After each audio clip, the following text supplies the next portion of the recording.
Hi friends, இன்றைக்கி நம்ம Nisha cooking சேனலில் ஒரு அருமையான அல்வா தான் செஞ்சுருக்கேன். ஸோ இது சூப்பரான ஒரு நீர்காய் அல்வா, நீர் பழத்தில் அல்வா செஞ்சுருக்கேன். ஸோ சூப்பராக வாயில் வச்சாலே நல்லா கரையக்கூடிய நல்ல சூப்பரான அல்வா. இது பாம்பே அல்வா கூட தோற்று போயிடும், அந்தளவுக்கு நல்லா டேஸ்ட்டாக நல்லா சூப்பராக இருக்கும். நீங்களும் ட்ரை பண்ணி பாருங்கள். ஸோ இது நான் தர்பூசணி பழத்தில் செஞ்சுருக்கேன். நீங்கள் ஒரு தடவை ட்ரை செஞ்சுட்டீங்கன்னா அடிக்கடி செஞ்சு சாப்பிடுவீங்க. அந்த மாதிரி ஒரு சூப்பர் டேஸ்ட்டில் நல்லா அல்டிமேட்டாக புதுவிதமான டேஸ்ட்டில் இருக்கும். ஸோ இதை எப்படி செய்யலான்னு வாங்க பார்க்கலாம். அதுக்கு முன்னாடி எங்கள் சேனல் லைக் பண்ணுங்கள், ஷேர் பண்ணுங்கள், சப்ஸ்கிரைப் பண்ணுங்கள், பெல் பட்டன் ஆன் பண்ணுங்கள், கமெண்ட் பண்ணுங்கள். ஸோ நம்ம இன்றைக்கி இந்த பழத்தில் தான் அல்வா செய்ய போகிறோம்.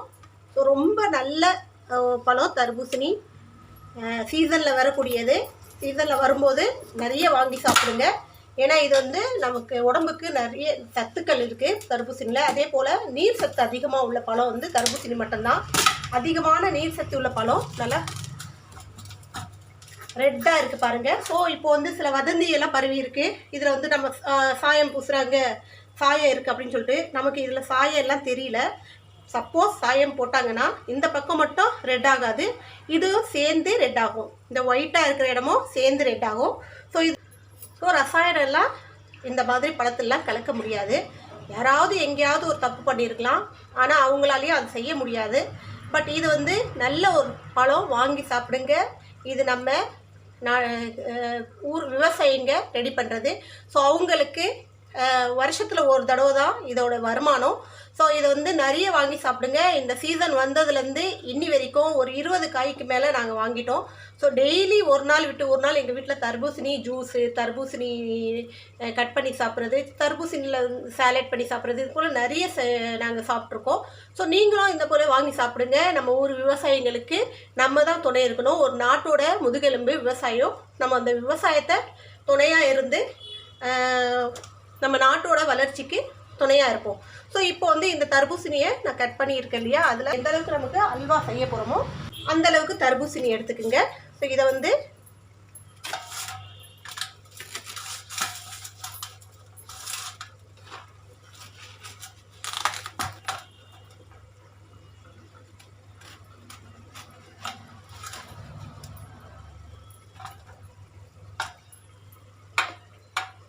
ஒரு மிக்ஸி ஜார் எடுத்துக்கோங்க. அதில் இந்த தர்பூசணியை கட் பண்ணி போட்டுக்கலாம். நம்ம இந்த தர்பூசணியுடைய இந்த ரெட்டாக இருக்கு இல்லைங்களா, அந்த பகுதியை தான் இப்போது அல்வா செய்ய போகிறோம். ஸோ ஃபஸ்ட்டு இதை மிக்ஸியில் கட் பண்ணி போட்டு இதோட ஜூஸ் எடுத்துக்கலாம். நம்ம நார்மலாக நம்ம வீட்டில் இருக்கிற மிக்ஸியை யூஸ் பண்ணிக்கலாம். ஸோ இதை கட் பண்ணி போட்டு இதை ஜூஸாக எடுத்து வந்துடலாம். ஜூஸ் அடிச்சுட்டு வந்தாச்சு. இதை இந்த மாதிரி ஒரு பவுலில் வடிகட்டிக்கிங்க. ஸோ இப்போ நம்ம இந்த மாதிரி வடிகட்டும் போது இதில் இருக்கிற சீட், அதாவது விதையெல்லாம் இதில் தங்கிடும்.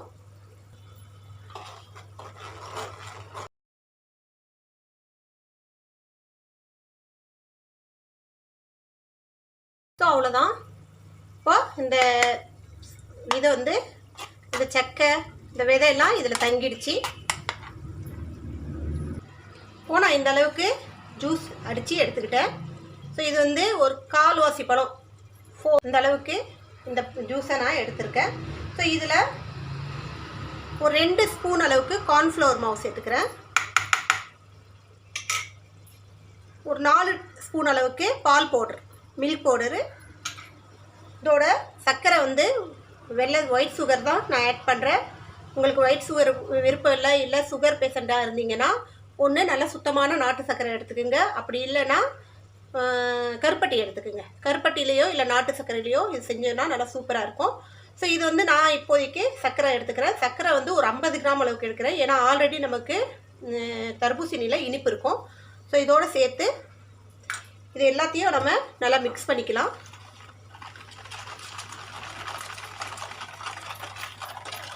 நல்லா விக்ஸ்க்கு வச்சு மிக்ஸ் பண்ணிக்கோங்க.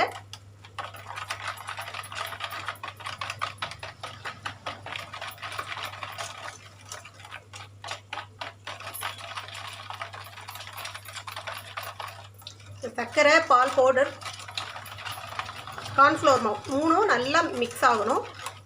நல்லா அடித்து மிக்ஸ் பண்ணிக்கோங்க. இப்போ இதில் காடமம் பவுடர், ஏலக்காய் பொடி கொஞ்சோண்டு போட்டுக்கோங்க. ஒரு பிஞ்ச் அளவுக்கு சால்ட் போட்டுக்குங்க. இப்போ இது எல்லாத்தையும் நல்லா மிக்ஸ் பண்ணிக்கலாம்.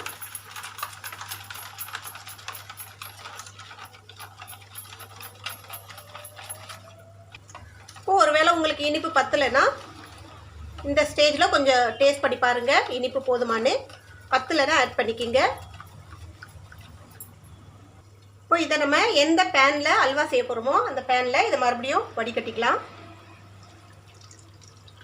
இது ஏன் வடிகட்டுறோன்னா, நமக்கு அந்த பால் பவுட்ரு, கார்ன்ஃப்ளவர் மாவெல்லாம் அப்படியே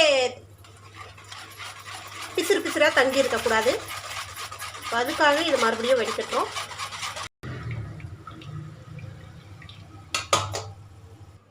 இப்போ அடுப்பை பற்ற வச்சு இந்த பேன் எடுத்து வச்சுட்டு இதை கைவிடாமல் மிக்ஸ் பண்ணிகிட்டே வரணும். ஸோ கார்ன்ஃப்ளவர் மாவு போட்டிருக்கிறதால அடியில் தங்க ஆரம்பிச்சிடும். இதை நல்லா மிக்ஸ் பண்ணிகிட்டே வாங்க.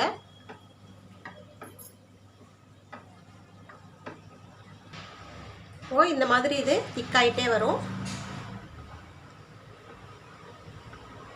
கிட்டத்தட்ட ஒரு 10 நிமிஷம் இது திக்காகிறதுக்கு ஒரு 10 நிமிஷம் எடுத்துக்கும். இப்போ நீங்கள் வச்ச உடனே என்னடா அப்படியே தனியாகவே இருக்கே, அல்வா வருமா, பதம் வருமானு சொல்லிட்டு பயப்படாதீங்க. ஒரு 10 நிமிஷம் நீங்கள் எப்படியே கலரிட்டே இருக்கணும். ஸோ இடையில கொஞ்சம் விட்டு கலருங்க, ஒன்றும் பிரச்சனை இல்லை. ஆனால் அப்படியே விட்டுறாதீங்க, அடியிலேருந்து நல்லா கலரிட்டே இருங்க. ஸோ இது அப்படியே திக்காயிட்டே வரும் பாருங்கள். இப்போ திக்காயிட்டே வருதா, இதே போல். ஸோ உடனே வச்ச உடனே திக்காகாது, கொஞ்சம் டைம் எடுக்கும். ஒரு 5 நிமிஷத்துலேருந்து 10 நிமிஷம் வரைக்கும் திக்காக டைம் எடுக்கும். அதுக்கப்புறம் நமக்கு வந்து அல்வா ரெடி பண்ணுறதுக்கு ஒரு 10 நிமிஷம் ஆகும். ஸோ டோட்டலாக ஒரு 20 மினிட்ஸ் எடுக்கும் இந்த அல்வா ரெடி பண்ணுறதுக்கு. 20 to 25 மினிட்ஸில் நமக்கு சூப்பரான ஒரு தர்பூசணி அல்வா ரெடி ஆகிடும்.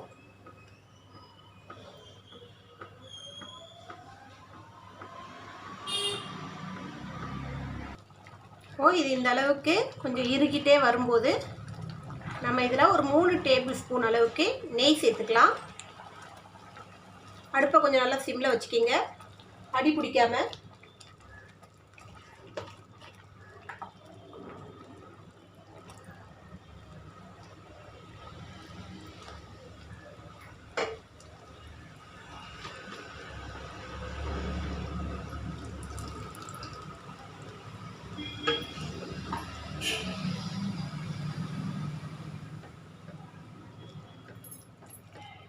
நெய் சேர்த்துட்டு இதை கிளறிட்டே வாங்க.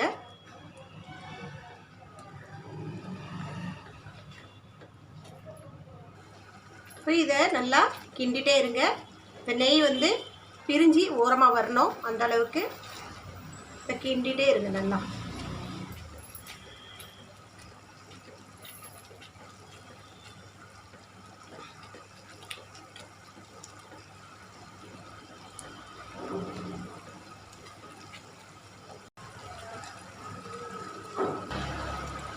இப்போ இது சேர்ந்துட்டே வர இந்த ஸ்டேஜில் இன்னும் 2 ஸ்பூன் நெய் ஆட் பண்ணிக்கலாம்.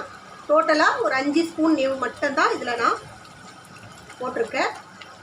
கிட்டத்தட்ட ஒரு 50 கிராம் அளவுக்கு இருக்கும். ஸோ சூப்பராக இருக்குது பாருங்கள். அல்வாவுடைய கலர் பார்க்கும்போதே நல்லா அல்டிமேட்டாக இருக்குது பாருங்கள்.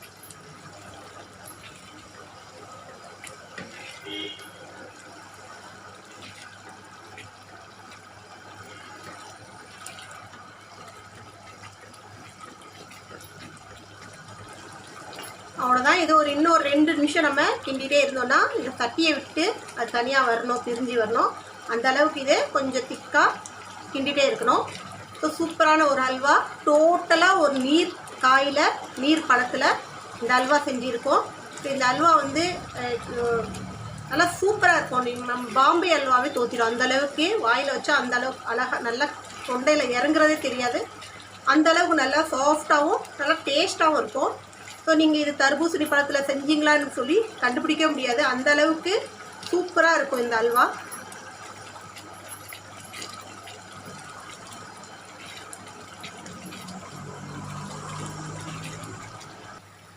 ஸோ இந்த அளவுக்கு நல்லா தட்டியை விட்டு இந்த பாருங்கள், இந்த அளவுக்கு நகர்ந்து வரும். இந்த மாதிரி ஸ்டேஜுக்கு வரும்போது நம்ம ஸ்டவ் ஆஃப் பண்ணி விட்டுடலாம். சூப்பரான அல்வா ரெடி ஆகிடுச்சு பாருங்கள்.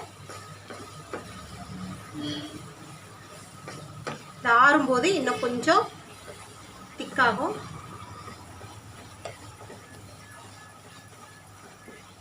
ஸோ இது வந்து நான் ஒரு தர்பூசணியை பாதியாக வெட்டி அதில் பாதி, ஸோ 1/4 தர்பூசணி ஜூஸ் எடுத்தேன். 2 ஸ்பூன் கார்ன்ஃப்ளவர் மாவு, 3 ஸ்பூன்லேருந்து 4 ஸ்பூன் வரைக்கும் நம்ம வந்து மில்க் பவுடர் எடுத்துருக்கோம். சர்க்கரை நம்ம இனிப்புக்கு தேவையான அளவு. உங்களுக்கு வெள்ளை சர்க்கரை விருப்பம் இல்லைன்னா அந்த சுகர் பேஷண்ட்டு, டயபெட்டிஸ் பேஷண்ட் எல்லாம், ஸோ சில பேர் வந்து வெள்ளை சர்க்கரையை அவாய்ட் பண்ணுவாங்க. அவங்க வந்து கருப்பட்டியோ இல்லை நாட்டு சர்க்கரையோ போட்டு செய்யலாம். எதில் செஞ்சாலும் அல்வா நல்லா சூப்பராக இருக்கும்.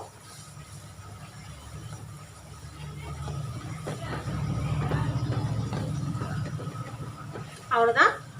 இப்போ நம்ம இந்த ஸ்டவ் ஆஃப் பண்ணி விட்டுலாம். ஒரு மோல்டு எடுத்துக்கோங்க, அதில் கொஞ்சமாக நெய்யை ஸ்ப்ரெட் பண்ணி விட்டுருங்க.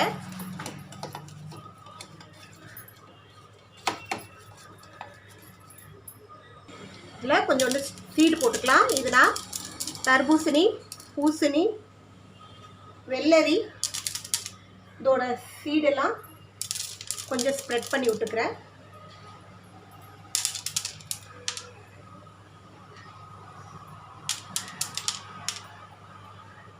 இது உங்களால் இல்லைன்னா கொஞ்சோண்டு முந்திரி வறுத்து கூட பொடி பண்ணி கொஞ்சம் இது போல் ஸ்ப்ரெட் பண்ணி விட்டுடலாம். இப்போ இந்த அல்வாவை நம்ம இதில்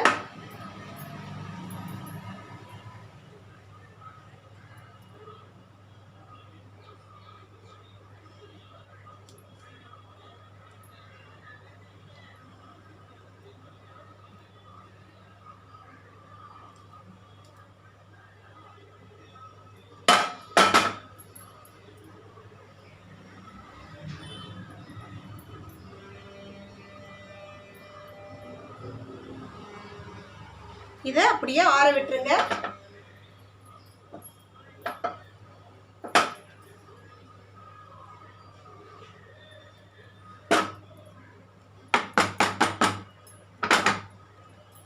இது கொஞ்சம் ஆறட்டும்.